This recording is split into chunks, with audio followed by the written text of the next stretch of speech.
What if the world isn't as empty as it seems? What if something is watching, not from the stars above, but from the shadows in between the trees? Since the beginning of time, humanity has told stories of things that lurk just beyond the light, creatures that slip through the cracks of the known world. In the misty forests and along the edges of civilization, legends are born and whispered, passed down from voice to voice. Some tales fade with time. Others grow stronger, rooted in tradition, fear, and the unshakable sense that we are not alone in the woods. Welcome to Down the Crooked Path. I'm your host, Amanda Joy. Join me as we dive into eerie and spine-chilling stories that blur the lines between reality and the unknown. From cryptids and mysterious disappearances to true crime, UFO sightings, and paranormal activity, venture into the unknown and uncover the secrets that lie down the crooked path.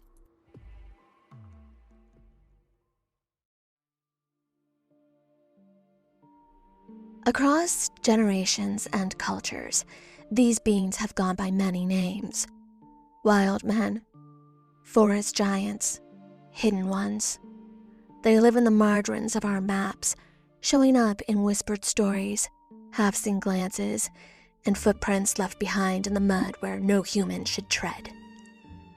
Despite the occasional photograph, footprint cast, or shaky video, they remain stubbornly elusive. Some say they've been captured, at least momentarily. Others believe they simply are experts at staying hidden, blending into the wilderness with an intelligence we don't yet understand. Whatever you call them, what binds these legends together is this: something's out there, something big, something quiet, and something that has managed to escape the spotlight year after year. Our journey tonight is the encounters of Bigfoot, a creature that has haunted campfires and captivated imaginations for generations. From the dense Pacific Northwest wilderness to the dusty backroads of the South, sightings continue. Are they the ramblings of overactive minds, or is there truly something massive, mysterious, and unclassified still stalking the trees? They say where there's smoke, there's fire. But in the case of Bigfoot, where there's fog and pine needles, there's fear. One of the oldest stories tied to the creature doesn't come from late-night talk radio or internet forums. It was recorded by Theodore Roosevelt himself in his 1893 memoir, The Wilderness Hunter. He called it simply The Tale of Bauman. Two frontiersmen, grizzled trappers, ventured deep into the rugged mountain passes of what is now modern-day Montana or Wyoming. It's isolated country with thick forests. No help for miles. They were tough men, familiar with the dangers of the wild.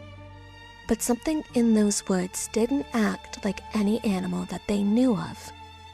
From the start, they felt it. A presence. An unnatural stillness after sunset, as though the forest itself was holding its breath. On the first night, while they slept in a crude lean-to, something approached their camp. It didn't attack, not yet, but it rooted through their gear, left strange tracks, and then disappeared into the night. They saw the prints the next morning, huge, bipedal, not quite human, but close. They should have left then, but they didn't. The following night, the creature came closer. This time, it circled the camp, brushing against the trees, snapping twigs, not stealthily, but purposefully, as if it wanted them to know it was there. They barely slept, catching their rifles beneath their blankets, watching the shadows breathe. When Bauman returned from checking their traps the next afternoon, he found the camp was in ruins, torn apart like a grizzly had raged through it. But that wasn't the worst of it. His partner was dead. Not mauled, torn. His neck was broken, puncture wounds along the torso, blood splattered in strange arcs around the body. But whatever had done this hadn't killed just to eat. It had killed with fury, with intent. Bauman didn't stop to bury him, he just ran. Roosevelt never claimed to believe it was a monster, but he didn't dismiss it either. He wrote that Bauman never spoke of it again, and that his fear was real. It's stories like this that stand at the edge of legend and something else. Not a cartoonish ape man, but something rooted in a frontier memory. A predator that doesn't just hide, it stalks. And that's the challenge. How do you profile something you can't define? Something that leaves no hard evidence, but an avalanche of accounts. Fear thick enough to taste, and footprints that vanish between the trees. Because whatever this creature is, if it exists, it's not just lurking, it's watching. And if Bauman was right, it knows the difference between prey and intruder. But the story of Bigfoot doesn't begin in the 20th century. It doesn't start with shaky video or plastered casts. It begins much, much earlier in legend, in dream, in the bones of myth itself. In the ancient Mesopotamian epic of Gilgamesh, written over 4,000 years ago, a wild man named Enkidu roams the untamed places of the world. Hair-covered, powerful, closer to beast than man, until he's introduced to language, love, and civilization. Enkidu becomes a friend, a brother to Gilgamesh, but remains touched by something primal, feared by those who see him in a reflection of the wilderness they cannot control. He's not just a character, he is the first wild man, a bridge between what we think we are and what we once were. Psychologist Carl Jung might have called Enkidu an embodiment of the shadow self, the untamed part of human nature we repress but never truly lose. The wild man appears across cultures as a figure of both terror and transformation. He represents our fear of nature, yes, but also our yearning to return to it, to shed the skin of society and remember those woods. Bigfoot, then, isn't just a cryptid. He is a part of this lineage, a symbol that echoes across continents. Among the Styalis people of British Columbia, he is known as Sasquatch, a powerful being who moves between the physical and spiritual worlds, a protector of the land. He is not a monster, he's a guardian. In the Himalayas, we hear of the Yeti, sometimes bestial, sometimes wise, always elusive. In Australia, it's the Yowie, described in stories that stretch back through the Aboriginal Dreamtime. And in Central Asia, it's the Almas, a humanoid figure said to dwell in the mountains, covered in hair, evading all capture, but embedded deep in the Mongolian tradition. These beings were not born from blurred photographs. They come from memory, from oral tradition, ancestral knowledge, archetype. Across the globe, without contact, cultures conjure a shape, tall, wild, walking like a man, but untouched by man's world. But sometime around 1958, folklore left the fireside and planted a foot firmly in the modern world.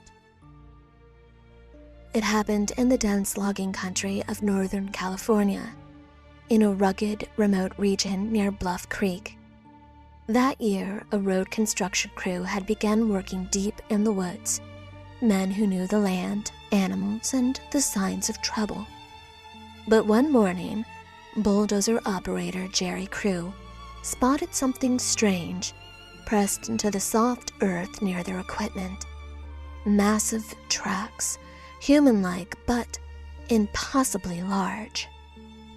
Each footprint was about 16 inches long, sunk inches into the soil, very deep. It wasn't just a prank or a smudge. Whatever left those prints was heavy, bipedal, and walking with clear, deliberate strides. The tracks continued through the bush, pacing along the construction route before vanishing into the trees. Crew was unnerved, but instead of brushing it off, he took action. He returned to camp, mixing plaster, and made a cast of the print, one of the first documented pieces of Bigfoot evidence ever shared publicly. He brought the cast to the office of the Humboldt Times, a small local newspaper in Eureka, California. The story ran with the headline, "Giant Footprints Found," and deep in the article, a new name appeared. The reporter jokingly dubbed the mysterious creature Bigfoot. The name stuck, and so did the story. Almost overnight, that word, Bigfoot, leapt out of California and into the national spotlight. Wire services picked up the article. Reporters began calling local law enforcement and forestry workers. Bluff Creek became a hotbed for curious seekers, journalists, and amateur monster hunters. And for the first time in American history, the image of a massive, upright, hairy creature, not myth, not spirit, but possibly flesh and blood, began stalking the collective imagination. Then came the twist. Years later, the family of logger Ray Wallace, one of the men associated with the 1958 work crew, claimed that Ray had staged the prints as a prank. After his death in 2002, relatives revealed what they said were the original wooden feet, large, crudely carved wooden cutouts that could be strapped to boots. According to the Wallaces, Ray had been laughing about the hoax for years behind closed doors. He had never intended it for it to blow up the way that it had. But was it really a hoax? Some skeptics accept the Wallace confession outright, dismissing the entire 1958 incident as a tall tale gone viral. Others, though, remain unconvinced. The depth of the tracks, the gait pattern, the numerous sightings and strange sounds that followed. Could one man, even with oversized wooden feet, orchestrate all of that, including reports of vocalizations and sightings miles from the construction site? Whether or not Ray Wallace faked those tracks, one thing is certain. By the time he confessed, the legend had outgrown him and had become folklore. But not the kind whispered around tribal fires or carved into rock walls. This was folklore in real time, made for flashbulbs and television screens. A new kind of myth, one made from plastered casts and late-night interviews, radio broadcasts, and grainy 8mm films. The name Bigfoot was now etched into pop culture. And in that moment, the wild man archetype, the one who lurked in cave paintings, in sacred oral tradition, in the shadowy woods of the collective unconscious, stepped out of the myth and into the modern wilderness. Not vanished, not forgotten, just renamed. And the footprints? They kept coming. It was October 20th, 1967, nearly a decade after Jerry Crew's footprints, and once again, the mystery returned to Bluff Creek. This time, it wasn't a cast or photograph. It was film. Amateur filmmakers and rodeo men Roger Patterson and Bob Gimlin were on horseback coming through the dense wilderness of Northern California with a borrowed 16mm camera. Patterson, a self-described Bigfoot enthusiast, had read the accounts, seen the tracks, and wanted proof. And then, according to their story, they got it. The creature appeared near a sandbar about 25 feet away. It walked upright, covered in dark hair, arms swinging low, head slightly turned. Patterson scrambled off his horse and ran towards it, with the camera already rolling. The resulting footage, just under a minute long, became one of the most examined and hotly debated pieces of cryptid evidence in history. Frame 352. That's the image everyone remembers. The creature mid-stride, turning its head, one arm swinging back, and for a brief second, a face that looks almost curious. Believers named her Patty. Skeptics called it a suit. But the arguments go far deeper than costuming. Gait and biometric mechanics have become central to the debate. Analysts have noted that Patty's movement doesn't match typical human stride. Her arms are disproportionately long, and her posture slightly stooped, her legs extended. Particularly, the way her foot lifts and lands does not resemble a person in a costume. Some researchers argue that the subject's walk shows a complaint gait, something seen in non-human primates, with soft knees and a loping, weight-distributed motion that would be difficult to fake without extensive biomechanical understanding. Patty's muscle groups seem to move independently beneath the fur, especially in the thigh and shoulder regions. Skeptics point out that high-quality suits were being crafted for Hollywood even in the 1960s. But many costume experts argue that the complexity of the motion and the illusion of the mass and weight exceeds what anyone had available at that time. And there is also the frame rate argument. Patterson's camera filmed at approximately 16 to 18 frames per second, depending on how tightly the spring was wound. When playback speed is normalized, the subject's movements appear neither sped up nor slowed down. They look, in fact, unnervingly natural, more human than a bear, more primate than a man. And of course, there have been debunking attempts. Several individuals claiming to be the person in the costume have come forward, most notably a man named Bob Harmonious. Others have said that they helped construct the suit, pointing to the horsehide, football pads, or other rudimentary fur applications. And yet, when tested under frame-by-frame analysis, the suit theory lacks consistency, with no zipper, no seam, and strangely uniformed fur with visible muscle movement underneath. Still, nothing conclusive has ever emerged.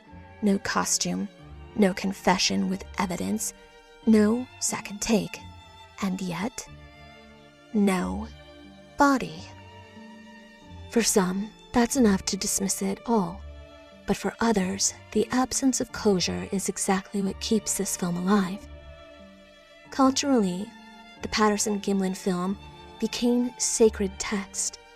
It was passed from reel to reel projectors in basement meetings of amateur cryptozoologists, to VHS tapes with scribbled labels like "Do Not Erase," to digital remasters that smooth the grain, but not the mystery.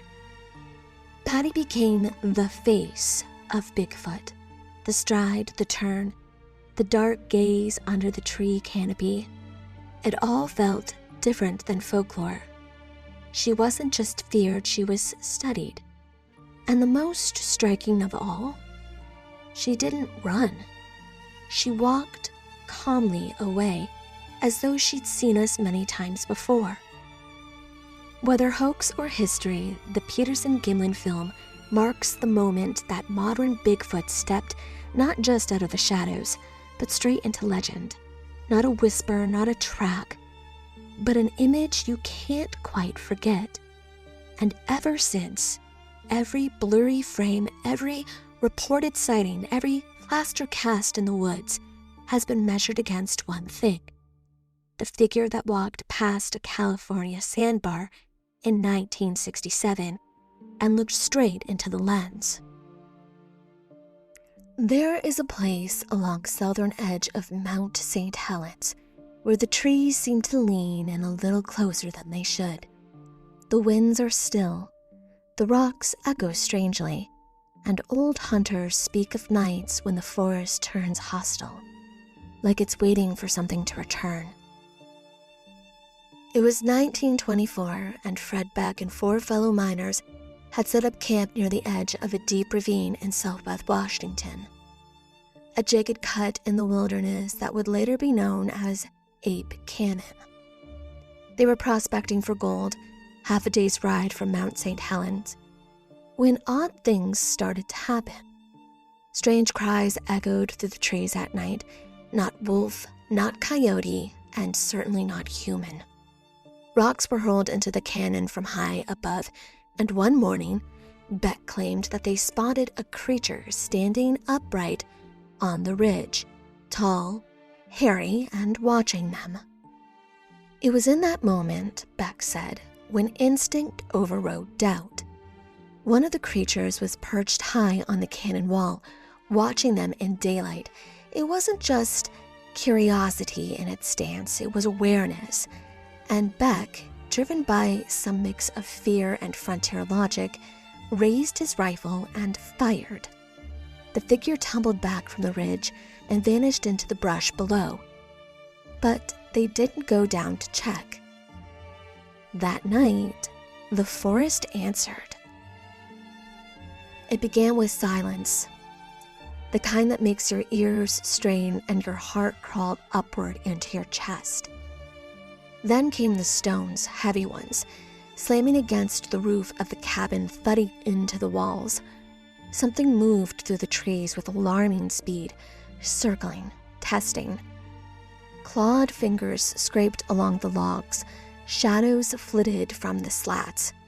And all the while, the feeling that the attack wasn't chaotic, it was coordinated. Inside, the miners held their rifles tight, firing into the dark. They claimed the creatures tried to pry open the door, to climb through the roof, to force them out. Hours passed like this, a siege under the stars, until the dawn began to break. Only then did the barrage stop, and the forest exhaled. When Beck and the others emerged, shaken but alive, there were no bodies. No sign of the creatures he'd shot, just shattered rocks, claw marks, and prints too large to make sense of. They packed up what they could and they left the site behind. But the canyon would never leave them. Beck would later call them mountain devils. Skeptics suggested mass hysteria, perhaps a case of misidentifying a known wildlife. Fred Beck stood by his story until his death. This is where Paul Freeman comes in. A U.S. Forest Service patrolman in Washington's Blue Mountains, Freeman was methodical, quiet, and not given to exaggeration. In 1982, he stumbled upon a set of deep, wide tracks in the Walla Walla region. But these weren't just footprints. They included dermal ridges, visible toe definition, a step pattern that suggested something massive, bipedal, and unusually heavy. He returned again and again, finding new tracks, sometimes fresh, sometimes half-washed by rain. One sequence appeared to show a large adult moving beside a smaller one, possibly evidence of a juvenile. For decades, Freeman's casts were studied by researchers and mocked by skeptics. Some called him a hoaxer. Others, including trained primatologists, said that the prints showed ridge flow and foot anatomy not easily fabricated. Then, in 1994, Freeman captured footage. Not a blurry blob in the trees, but a figure striding across a clearing, pausing, turning, just long enough for the video to be haunting. The footage is shaky, grainy, but to this day, many consider it the second most compelling Bigfoot videos ever recorded after Patterson and Gimlin. Freeman died in 2003, still convinced of what he saw. His journals are dense, his casts are still studied, and the Blue Mountains? Quiet, vast, and heavy with watchers. Then there's the San Juan Mountains, Colorado, 2023. A train passenger filming from an open window as the car curved around an alpine pass caught something on video. A tall figure, dark brown, crouching beside a slope, watching. When it stands smoothly and casually, it walks over to the brush without urgency, as if it had done the same thing many times before. The clip went viral within hours. Some dismiss it as a man in a ghillie suit. Others slowed it down, analyzing the stride, the way the figure stood without bracing, the odd fluidity of its motion. No clear face, no clear answer. But the terrain was steep and remote, and no obvious trail nearby. There were no follow-up reports, no physical evidence recovered, just the one video, with dozens of theories, and a new generation of believers drawn to the legend. Because that's what these stories do. They don't settle, they simmer.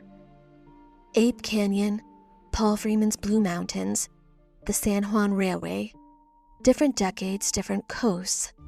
Same silence before the movement of the trees, same motion when something stirs your animal brain and whispers, "You're not alone." If Bigfoot truly exists, it shouldn't just haunt campfire stories and out-of-focus videos. It should leave behind the hallmarks of biology, skin, hair, bones, blood. And yet, after decades of sightings, casts, and speculations, we are still left with the same persistent question. Where's the body? For believers, the answer might lie in the past, deep in evolutionary history. One of the most compelling scientific theory proposes that Bigfoot is a surviving branch of a prehistoric primate known as Gigantopithecus blacki, a massive ape that lived in Southeast Asia hundreds of thousands of years ago. Based on fossilized jawbones and teeth, Gigantopithecus is likely 8 to 10 feet tall and weighed up to 1,000 pounds, making it the largest known ape that ever lived. Could it, or a closely related species, have crossed a prehistoric land bridge to North America and survived in secret? In theory, yes. The idea is tantalizing. A nocturnal, elusive primate, highly intelligent with behaviors that keep it one step ahead of detection. But here's the problem. We only have fossil evidence from Asia, no confirmation bones or artifacts from the Americas. Without physical remains, the Gigantopithecus hypothesis remains speculative, intelligent, intriguing, but unproven. Which brings us to an uncomfortable truth. Most Bigfoot sightings can be explained through misidentification. Many reports involve black bears, especially those seen walking upright, as they occasionally do, particularly in American Northeast and Pacific Northwest. Others involve shadows cast by swaying branches, fallen logs mistaken for figures, or distant shapes distorted by fog, adrenaline, and expectation. There's even a name for this phenomenon: pareidolia, the brain's tendency to find patterns or faces in bodies where none exist. There are a few more exotic claims, physical evidence that, if true, would turn the debate upside down. In 2012, veterinarian and DNA researcher Dr. Melba Ketchum published a paper claiming that she had sequenced the DNA of a new species, part human, part unknown hominid, sourced from alleged Bigfoot hair, saliva, and tissue samples. Her team declared that Sasquatch was a human hybrid, with mitochondrial DNA pointing to modern humans, and nuclear DNA suggesting something novel. The scientific community responded with silence, and then skepticism. The paper was not peer-reviewed through standard journals, but published by a journal Ketchum herself had acquired and rebranded. Independent labs could not reproduce her findings. Critics pointed to contamination, questionable sourcing, and faulty methodology. And yet her results are still widely cited in believer circles, sometimes not for their own conclusions, but for the fact that someone had tried to run the DNA at all. Even the FBI once took a look. In the 1970s, the Bureau analyzed a strand of hair submitted by cryptozoologist Peter Byrne, one of the original Bigfoot hunters. The results? The hair sample belonged to a deer. The file remained sealed until 2019, when the FBI publicly acknowledged its involvement, not as part of an official investigation, but as courtesy to Byrne, in the interest of science. So why, after all these years, does mainstream science remain skeptical? Because science relies on repetition, on physical evidence that can be observed, measured, and reproduced, and Bigfoot, elusive as ever, leaves behind no bones, no bodies, no verified feces, nests, or tools, no breeding population, no fossil record in North America to suggest that it was ever even here. For researchers, that absence is deafening. And yet the paradox remains. Thousands of eyewitnesses, prints, reports, footage, tales from nearly every culture on Earth. Is it all fiction? A mass cultural mirage? Or has something clever and perhaps astonishing managed to survive just far enough outside of the margins of modern understanding? The next question then isn't just whether Bigfoot exists. It's whether science, as we know it, is equipped to catch a legend that spent centuries refusing to leave a body behind. In a world stitched together by satellites and maps, why does the figure of a towering, hairy giant still move among our shadows? Because belief isn't always about proof. Sometimes it's about reflection. Bigfoot, in all of his shifting shapes, protector, predator, pariah, is less a creature of the woods and more a creature of human psyche. He stands just beyond the firelight, not because we're afraid to look closer, but because some part of us wants him to be there.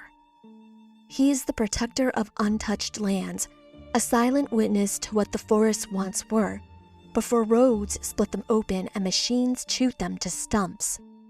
He is the punished outsider, the figure we cast out into the wilds when we could no longer understand him, a creature that didn't fall to adapt to civilization, but refused to. He is the eyes in the dark watching from the tree line when we dare not to step too far off the trail. Not malevolent always, but ancient, alert, a reminder that we are not kings of this world, not truly, that we may still be prey. Across millennia and across cultures, this figure repeats, the wild man, standing just outside the borders of villages and certainty. He is us, or rather, the version of us that never bowed to progress, the one who ran in the woods instead of the cities, untouched by economy, unchained by time. He lives off the land we've paved over, and in some parts of our collective soul, we both envy and fear him for it.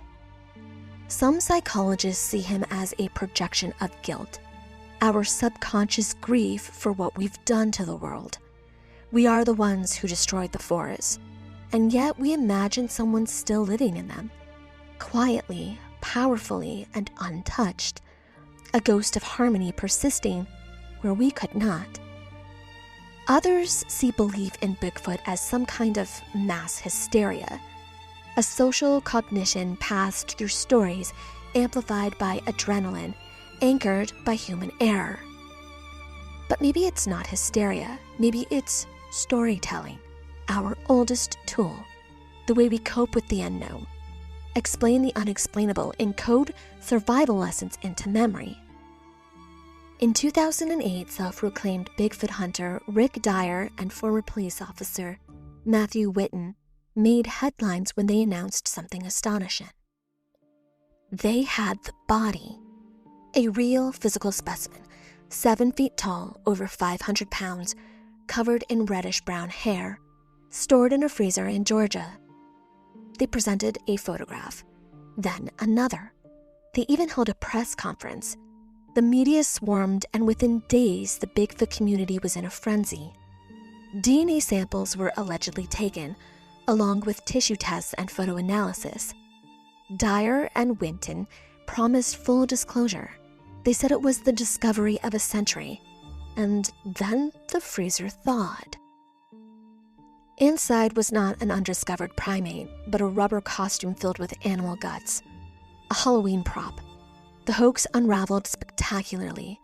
Whitten lost his job, Dyer disappeared briefly, and the damage was done to cryptozoology and to serious Bigfoot researchers. But here's the thing. Dyer wasn't done. In 2014, he claimed again to have killed a Bigfoot in Texas and toured with another alleged body. He called the creature Hank. This time, he made money, charging people to view the body in a traveling trailer. When skepticism mounted, Dyer confessed once again it was fake, a costume-made prop. Why is this significant? Because discrediting the myth still perpetuates it. It showcases the desire for evidence, the need for tangible proof, and how one dramatic reveal can overshadow years of consistent testimony, eventually leaving belief slightly affected. If Rick Dyer embodies the tabloid spectacle of Bigfoot, film tells a different story, one shaped not by hoax, but by how we want the creature to feel. In 1987, Harry and the Hendersons gave us a kind Bigfoot, gentle, misunderstood, almost cuddly, a shift from predator to protector, where the wild man could become part of the family so long as we were willing to let him in. It softened the edges of the myths and introduced Bigfoot to a generation of children as something worth loving. Then came the darker turns. When found footage film horror, Willow Creek from 2013 returned to Blair Witch-style tension in the woods, echoing real-life encounters. Knocking, howling, the dreaded circling of a tent. Exists from 2014 took things a step further, portraying Bigfoot as vengeful, feral, and terrifying, giving the creature its own version of righteous wrath. Dozens of documentaries, from Discovery specials to indie investigations, kept fueling the fire, some earnestly, some sensationally. Today, Bigfoot exists in everything from quirky commercials to serious podcast series. He's a plush toy, a cryptid crypt keeper, a meme in cargo shorts. What then is our current understanding? The Bigfoot myth appears to be both evolving and diluting. This creature has transformed from a mere threat lurking in the forest to a versatile symbol that serves as a reflection of various human experiences, encompassing humor, tragedy, fear, and wisdom. As we continue to narrate its story, the necessity for it to fit a singular definition diminishes. Bigfoot has become a metaphor for isolation, the untamed wilderness, and what remains elusive in an otherwise well-charted world. The danger is that the more we fictionalize him, the easier it becomes to diminish those who swear he's real, to bury the footprints under the fan edits, the Funko Pops. But myths don't disappear when they become pop culture. If anything, they become more durable. And yet, for all the mythologizing, the search hasn't stopped. In fact, it's evolved. What was once the domain of campfire tales and grainy photographs has become a frontier for citizen science. The Bigfoot Field Researchers Organization, the BFRO, has grown into the largest and most endearing network of amateur investigators and professionals alike, blending folklore with fieldwork. Founded in 1995, it operates as a decentralized collective of scientists, journalists, wilderness experts, and everyday enthusiasts, all united by a single question: what if the stories are true? Their work is grounded in a vast, meticulously maintained database of eyewitness reports, many of which are followed up with in-person investigations. These reports are categorized by credibility. Class A is for clear, close-range encounters, Class B for less definitive sightings, and Class C is for second-hand accounts, allowing patterns to emerge across geography and time. The BFRO expeditions are immersive and methodical. Teams venture into remote regions with a history of sightings, often camping for days or weeks. They use thermal imaging, audio recorders, and infrared cameras to capture anomalies in the dark. Some expeditions have yielded casts of large, human-like footprints with demeral ridges, while others have recorded vocalizations, long, mournful howls, and wood knocks that defy easy classification. In some cases, witnesses report being shadowed through the forest or finding structures of snapped branches woven into arches and shelters. A few encounters have even hinted at territorial behavior: rocks thrown at campsites, tents disrupted in the night, or the eerie sensation of being watched. But perhaps the BFRO's most significant contribution is its open source ethos. By encouraging public participation and transparency, it has transformed Bigfoot research from a fringe curiosity into a kind of grassroots science.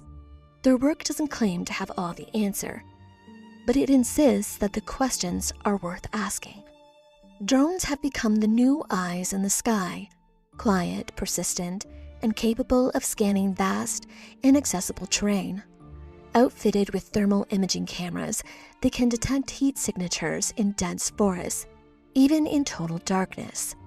Some expeditions have captured fleeting, unexplained figures, tall, bipedal, and moving with uncanny speed.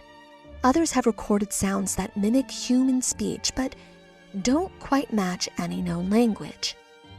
These tools don't just collect data, they challenge the narrative.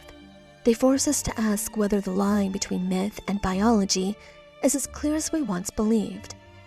Because if Bigfoot is out there, it's not just a relic of ancient fears.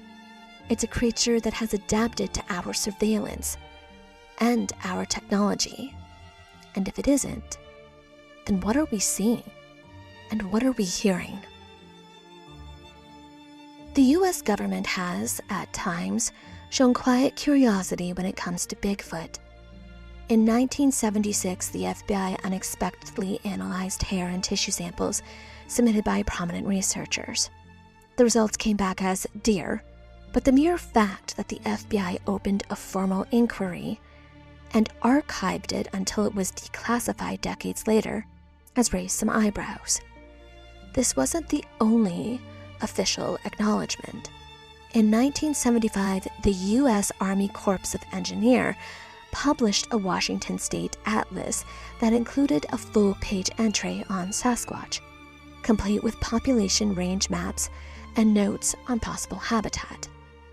The entry was reviewed and approved by state and federal agencies before publication. It was treated as a working biological possibility, not dismissed as fantasy. Far from government offices and lab reports are darker, more ambiguous zones, places like Area X.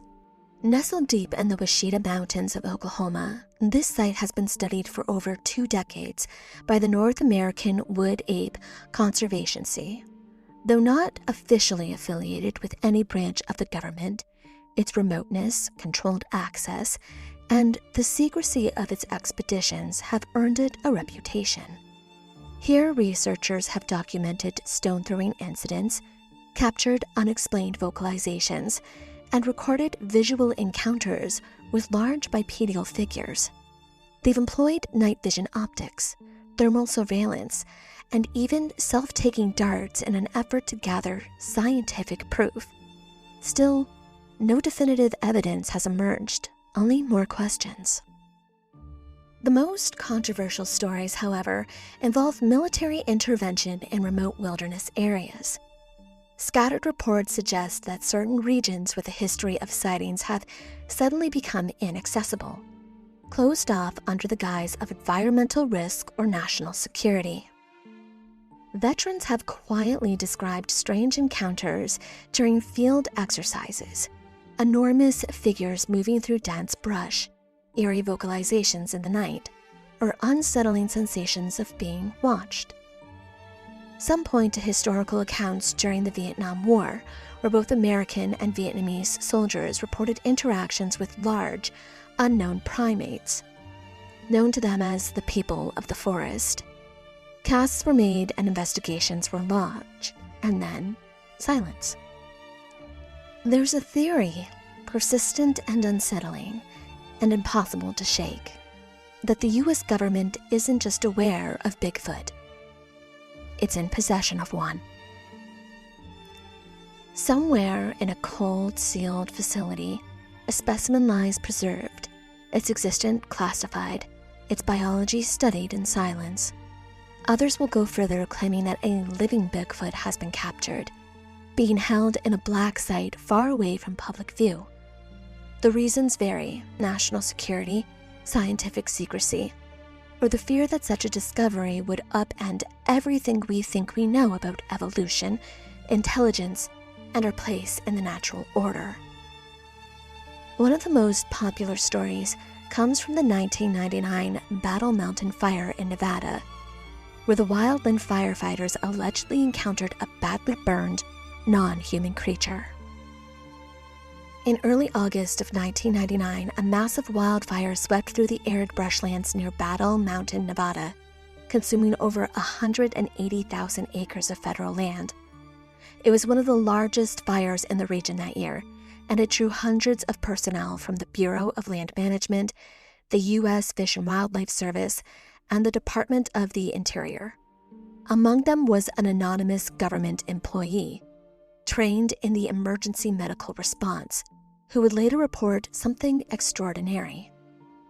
According to his accounts, during the height of the blaze, firefighters spotted a wounded creature moving on all fours through the smoke. At first, it was mistaken for a bear, but as it drew closer, its form became clearer. Approximately 7.5 feet tall, covered in brownish hair, with long, human-like limbs and a face that was neither fully ape nor fully human. It was badly burned. Second and third degree burns covered nearly half of its bodies, including its hands, feet, and torso. The creature didn't resist. In fact, it appeared to understand that the humans were trying to help. It was tranquilized, then treated on-site by a veterinary and medical doctor. Witnesses described it as responsive to touch, especially from a young Native American woman who gently comforted it. It made low vocalizations, moans, grumbles, but no recognizable language. Its odor was described as musky. Its hands had opposable thumbs, and its eyes were expressive, tracking movement and showing what some would describe as pain, fear, and awareness. Within hours, the situation escalated. A utility truck, not an ambulance, arrived to transport the creature, likely to avoid drawing attention. Around 20 to 25 people were present during the incident, all of whom reportedly were ordered to remain silent. No official records were filed, no press release. The creature was taken away and the fire continued to burn. Witnesses who later contacted the BFRO under strict anonymity expressed deep concern, not just for the creature's well-being, but for the cover-up he believed he was unfolding. He feared that the being would be studied in secret or worse, disposed of. He described the experience as something that shattered his understanding of the natural world. To this day, no official agency has ever acknowledged this event. From the forests of the Pacific Northwest to scorched forests and fields in Battle Mountain, the footprints of Bigfoot, real or imagined, have wandered deep into our collective curiosity. Each story, each sighting, each whispered encounter seems to raise more questions than answers. Are we simply chasing shadows in the woods, or unraveling a truth too wild for polite society to accept? What compels governments to hush up incidents like Battle Mountain? And why do those who search often find themselves dismissed or discredited? Maybe the greatest mystery isn't whether Bigfoot exists, but why the stories keep resurfacing, evolving, refusing to die. This is Amanda Joy, signing off from Down the Crooked Path. Keep questioning, keep exploring, and let the paradoxes of our world light your way forward. Until next time.